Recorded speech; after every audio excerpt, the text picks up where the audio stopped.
December 18th, 2022. A 24-year-old kid scores a hat trick in the World Cup final. 3 goals against the greatest player who ever lived. He did everything a human being could possibly do to win that trophy.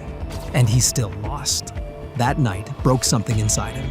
And now, with the 2026 World Cup right around the corner, he gets another shot. So, what actually happens if he wins it? Let's find out what is actually at stake this summer. Kylian Mbappé grew up in Bondy, a suburb northeast of Paris. It was the kind of neighborhood that showed up on the news for the wrong reasons. Riots, crime, unemployment. Most kids from Bondy were not supposed to make it to the biggest stages in the world. But Kylian was not like most kids. His dad, Wilfred, was a football coach who ran the local youth club, AS Bondy. His mom, Faiza, was a former professional handball player. From the moment Kylian could kick a ball, football was the only language he spoke. When Kylian was 13, his adopted brother, Jires, left professional football in France to go play in the UAE for a bigger paycheck. Kylian cried, not because his brother was leaving, but because of what he believed it meant. His mother later recalled Kylian's exact words. "He chose money over football. This is a mistake. I will never do the same." That one moment tells you almost everything about who Kylian Mbappé is. A decade later, he turned down a €300 million offer from Saudi Arabia to chase a dream instead. At 10 years old, he attended a Real Madrid game. He arrived 2 hours early just to watch Cristiano Ronaldo warm up. Ronaldo scored twice. Kylian was moved to tears, asking for an autograph, a photo, and the boots. His bedroom walls back in Bondy were covered in Ronaldo posters. At 14, he visited Real Madrid's training ground. Zinedine Zidane, who was the club's sporting director at the time, personally walked out to meet the Mbappé family in the parking lot. Kylian was so starstruck he reportedly froze and asked Zidane whether he should take off his shoes. That little boy had one dream. And he spent the next decade making himself impossible to ignore. By 19, he was a World Cup winner. By 24, he had lived through the most painful night of his career. And now, at 27, he is carrying France into the 2026 World Cup in North America, leading in Champions League scoring, and sitting 5 goals away from becoming the greatest World Cup scorer in football history. But to understand what this tournament means to him, you have to go back to that final. It was the greatest World Cup final ever played. Most people know that now. But living through it in real time felt like watching a slow disaster turn into a miracle that somehow still ended in heartbreak.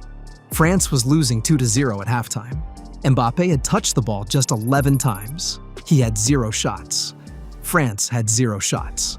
At the break, Mbappé stood up in the dressing room and told his teammates, "It's a World Cup final, the match of a lifetime. We can't get any worse. Either we let them play, or we do." Then he walked back onto that pitch and did something no footballer had done in 56 years. Minute 80, he scores. Minute 81. Exactly 97 seconds later, he hits a falling volley into the bottom corner with his weaker foot. 2 goals in under 2 minutes. The stadium lost its mind. Argentina scored again. Mbappé stepped up for another penalty in the 118th minute, losing with the World Cup on the line, and put it away. Hat trick.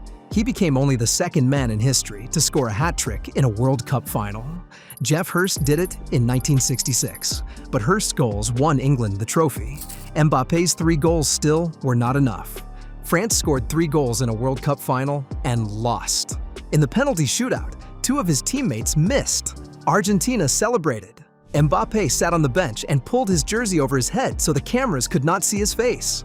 When President Macron tried to comfort him on the pitch, Mbappé just stared straight ahead. He was 24 years old, holding the golden boot, knowing he had given absolutely everything, and it still was not enough. The next day, he posted one photo, just himself collecting the golden boot. 3 words underneath: "We will return." He has been chasing that promise ever since.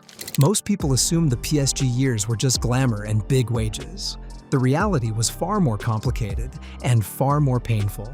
Mbappé spent 7 years at PSG. By the end, the club removed him from the squad, forced him to train alone with reserve players, and told him directly he would not play another minute for them unless he signed a new contract. His relationship with Neymar collapsed publicly. A dispute over a penalty kick turned into leaked messages, social media wars, and reports that Mbappé had asked club management to sell Neymar. Neymar found out. Things never recovered. When Mbappé finally announced he was leaving for Real Madrid on a free transfer, PSG demanded 440 million euros in compensation, claiming he had hidden his plans. Mbappé's team filed back, arguing the club owed him 60 million euros in unpaid wages and bonuses. In December 2025, a French labor court ruled in his favor and ordered PSG to pay him the money.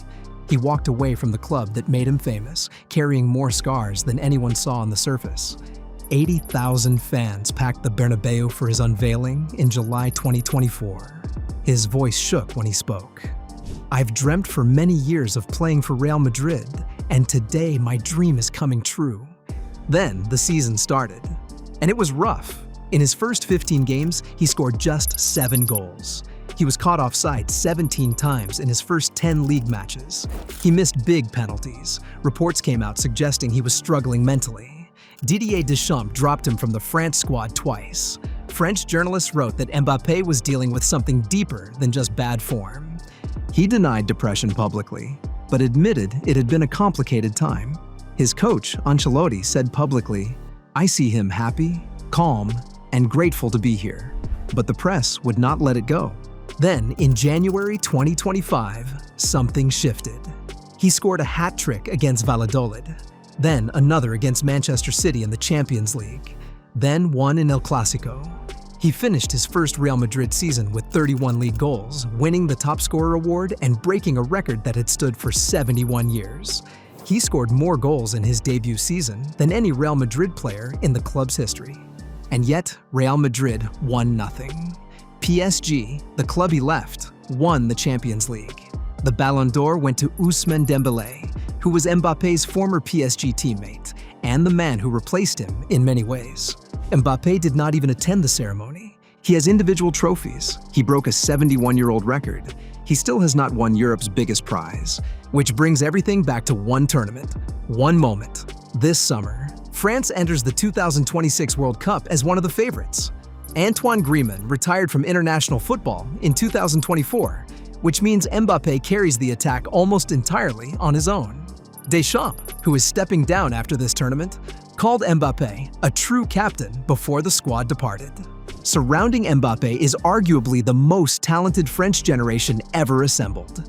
Saliba at the back, Tchouaméni and Camavinga in midfield, Barcola and Dembélé wide. Marcus Thuram is central. It is a squad capable of winning. But capable and actually winning are two very different things. And France knows that better than anyone after Qatar. Mbappé enters this tournament with 12 World Cup goals.